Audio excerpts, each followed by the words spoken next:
Well, good afternoon and welcome to our next and our latest Digital Diaries. Delighted today to be joined, and I think rather embarrassingly, by our first secondary teacher. We've had staff from primary and from the centre, but welcome to Darren Brown. Good afternoon, Darren. Afternoon, Robert. Thanks for having me on. No, you're very welcome. For anyone that's just tuning in for the first time, this is really just a chance to sit down and have a digital chat with some of the people that are making a big difference across Highland. Darren certainly comes into that category. So maybe just start, Darren, if you don't mind, just giving us a kind of introduction to who you are, and I suppose what you've done to build up to this point with what you've been doing digitally as well. So I'm the PT of IT at Inverness High School. I've actually worked there pretty much my whole career. I came up to the Highlands as a probationer. I really love the place, and I've kind of stuck around. I suppose I would always call myself a computing science teacher. I wouldn't like anybody to count how many times I mentioned computing science this afternoon, and a few years back, even before the Chromebook project started rolling out, we actually bought some Chromebooks through some government funding money we had. So it's actually been about 3.5 years of working with Chromebooks in our school. And how many of you are there in Highland? You know, what you consider to be, I suppose, computer science teachers? There's not many, is there? No, we're quite rare, like a unicorn type thing. I think there's about 9 of us across 8 of the 29 secondary schools.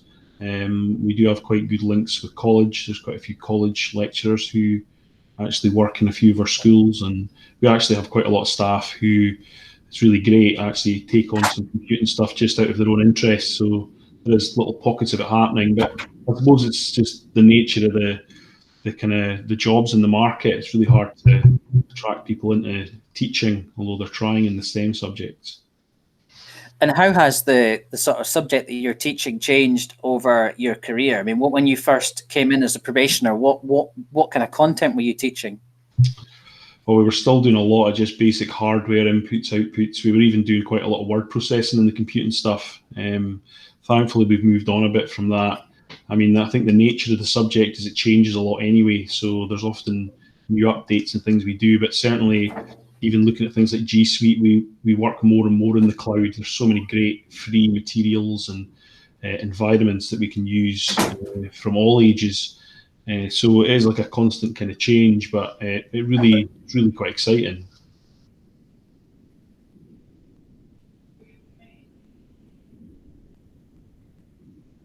Yeah. And in terms of your own knowledge and skill, where's that come from? Is that self-taught or? So I always wonder about secondary school teachers because, with the exception of music teaching, I know that you can go and study to be a music teacher and do a 4-year program. How do you become a computer science teacher? How did you learn all the various skills that you've got? Yeah, I did a degree in computing science, but there are various ways of kind of, you can do it over a 4-year specific in computing as well.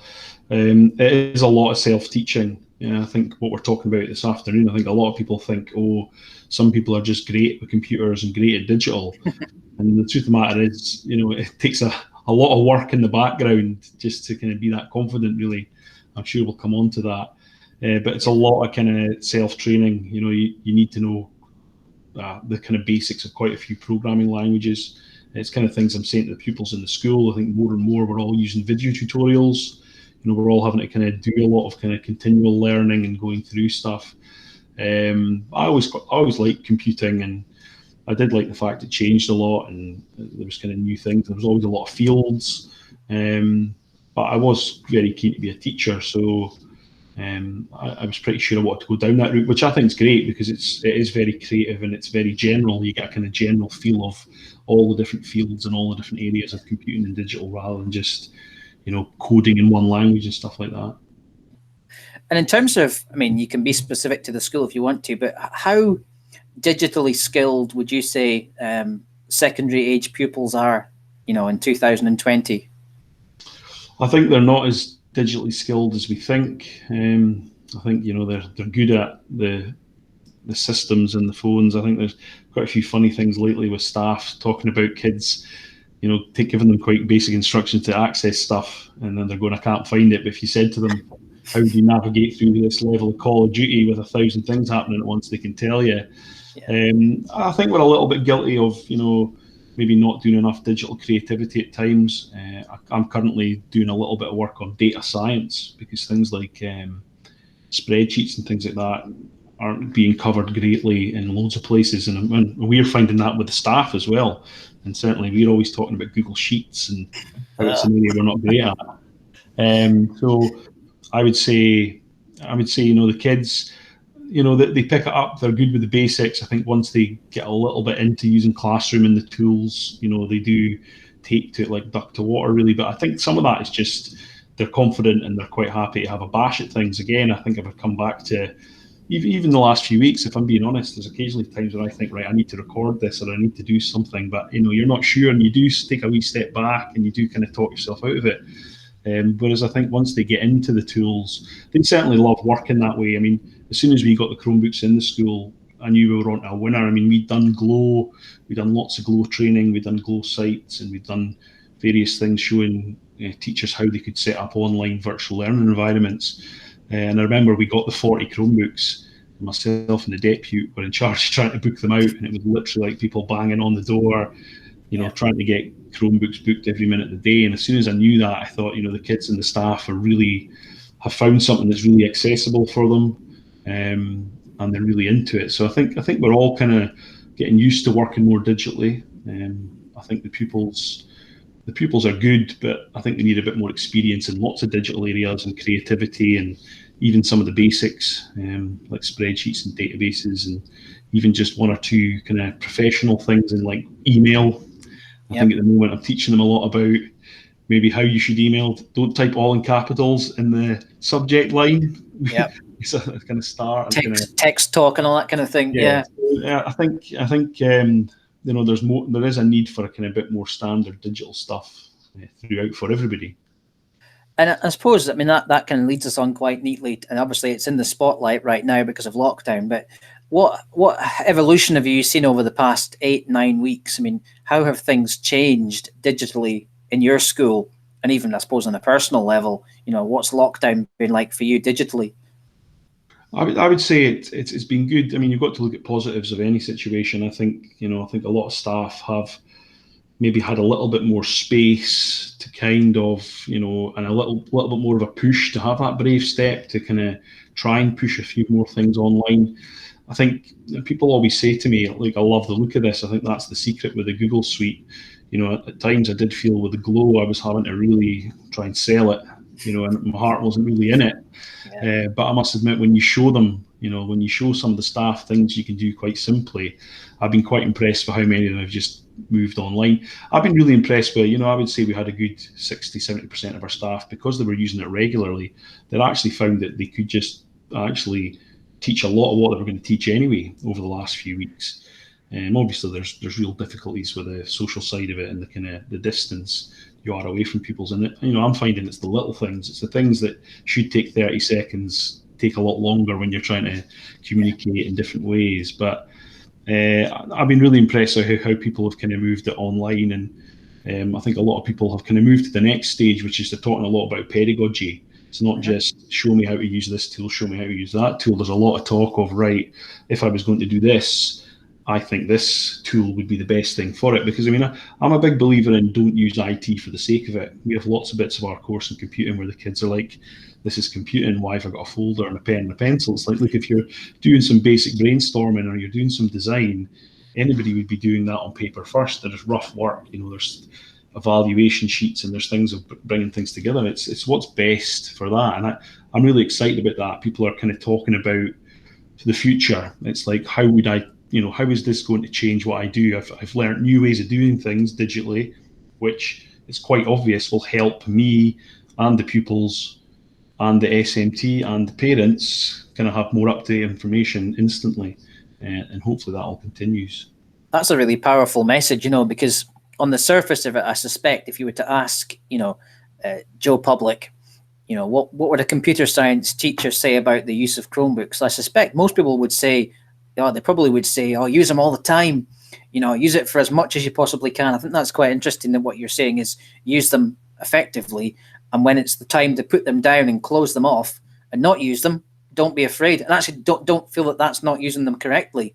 I would agree with you completely on that. Yeah, I think, it's funny because we go the whole other way. I mean, certainly in computing science suites, but like proper developers, the kids are usually on the PC and the Chromebook at the same time. Yeah. They're doing research. They're using, they're not using books anymore as reference manuals for programming. They're using reference websites with programming extracts, but they're also working on their actual kind of programming and their Google Docs electronic chapters and stuff on the PC. So in terms of, you've obviously done quite a bit of training for us. I mean, the reason obviously we're chatting just now is the fact that you've contributed significantly to the digital development journey over the past few weeks. And how have you found the training you've delivered? What has been the kind of, I suppose, feedback, and what's been the kind of uptake in terms of attitude, I suppose, or confidence level? I think people are know a lot more than they think. I think they come along and say, "Oh, I'm not very good at this," but when you're actually running through things and you're looking at the kind of screen there, and I did the secondary classroom thing, and I think a lot of teachers had kind of had a good year and a bit of maybe developing classes and posting out work and things. So they were actually a lot more confident they want. I mean, I often find in these sessions I get more out of it than they do. They often come back and say, I was thinking about doing this and thinking about doing that. I mean, I think that's the other thing. People assume that you know every single tool and every single thing that's happening. For me, I think the most powerful stuff is some of the most bog standard. It's just the everyday things that will save you hours a week, But the sessions have been great and the people are great. I mean, I've done a few Google Meet sessions this year for computing science, and we've had well over 100 teachers across the whole of Highland. I mean, it kind of shows you that all this kind of works. You can do a lot more things virtually, and it does have its place. But people are always so nice and kind. And I mean, at the end of the day, we're all teachers. For me, it's kind of like, it doesn't matter we're all learners and teachers. We're all finding stuff out and picking up lots of stuff, and I'm finding I'm getting just as much back. And certainly having a lot of time speaking to yourself and a few of the other guys who are doing things has been really beneficial for me. I don't think I've ever been in a session or a discussion where I haven't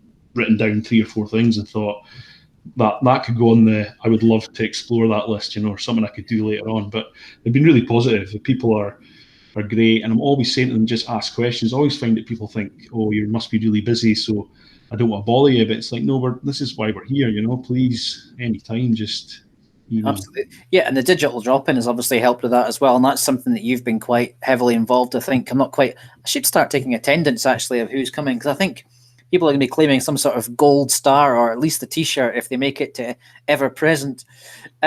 I was going to ask about sort of innovation, and one of the things that I do ask people that get interviewed is there anything you want to sort of share with us that would be, perhaps useful for someone watching this to think, well, okay, it sounds great, but can I have a look at something that you would necessarily show? Is there anything that you want to share? Yeah, I'll present my screen. Okay. What I would say is that, having a few years at this and then talking about pedagogy and changing what you're doing, I would say one of the biggest things we've done in computing over about the last 5 or 6 years is actually digitizing all our materials. So, we actually had materials that were already in things like Word versions. So instead of making a worksheet with lines on it, good old-fashioned lines for people to, can you see that okay?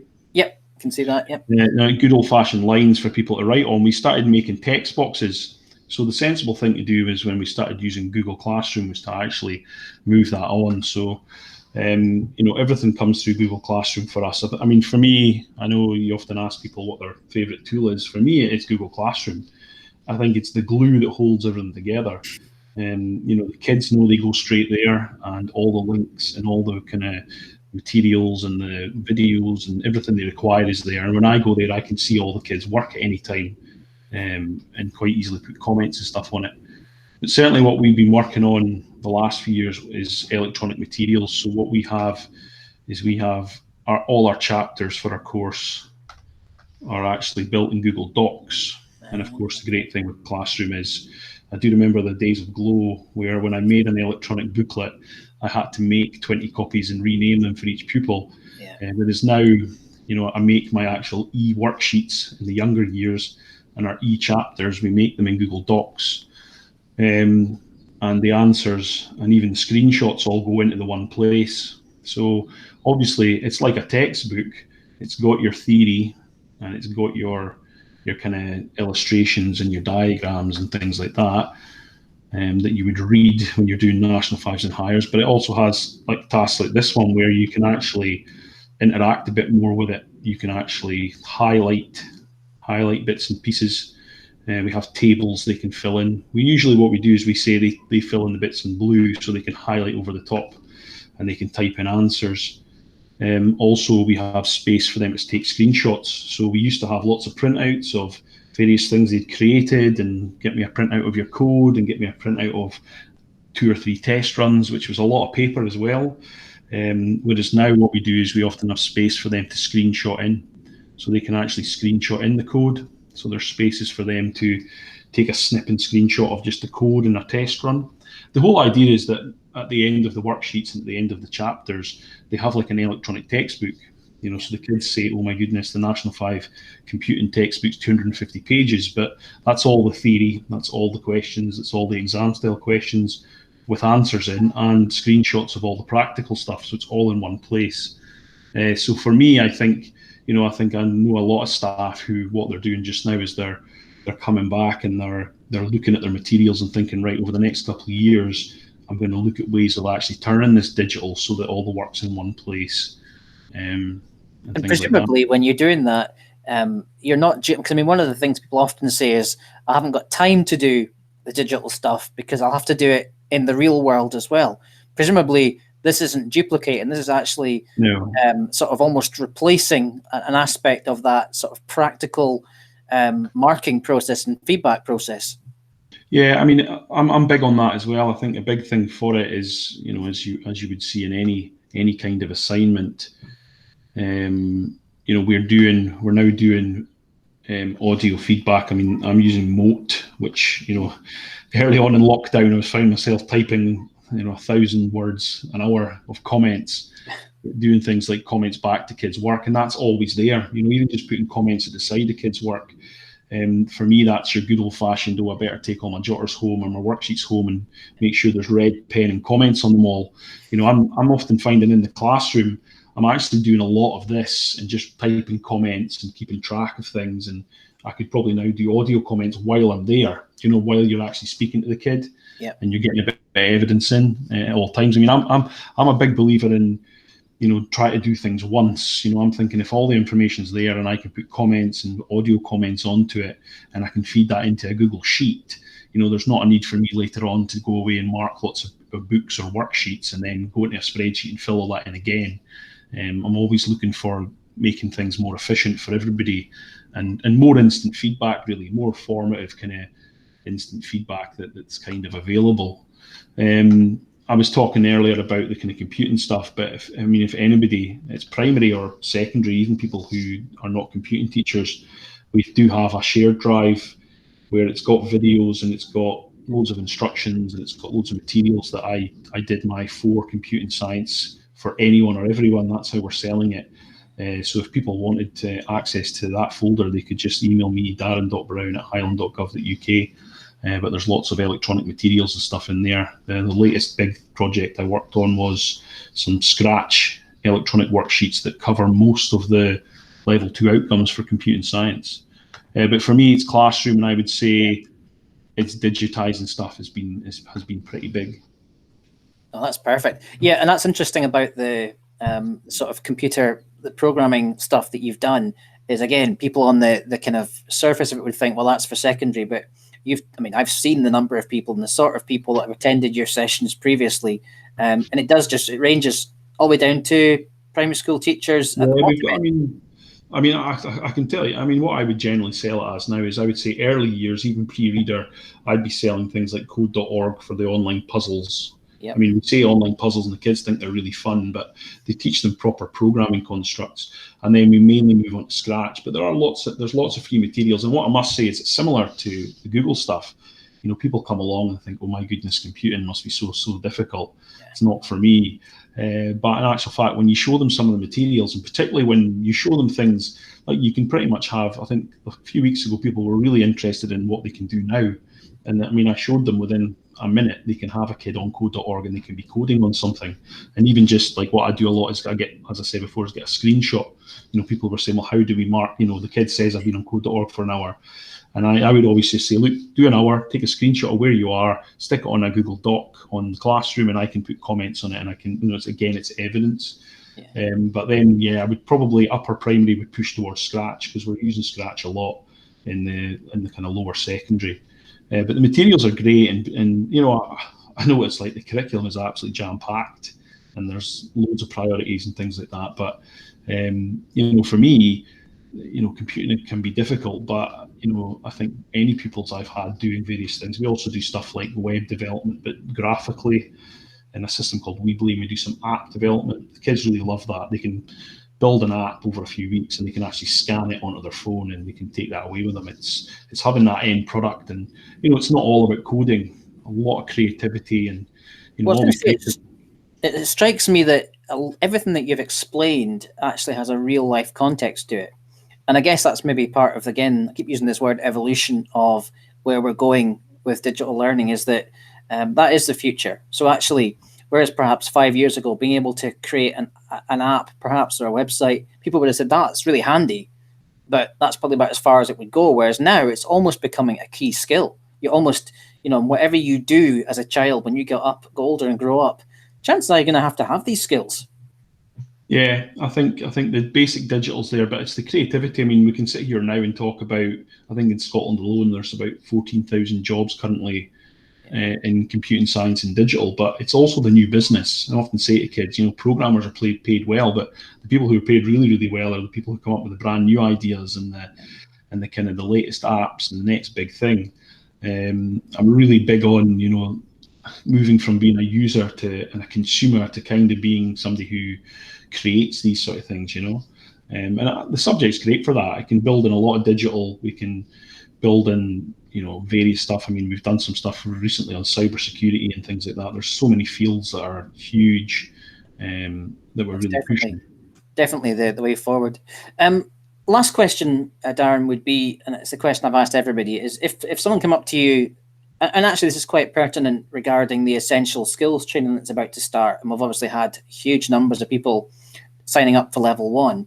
But if someone said to you, I don't know, I just don't think I can do this, it's not maybe for me, what would be your kind of guidance or reassurance to someone that wasn't sure about getting started on digital learning?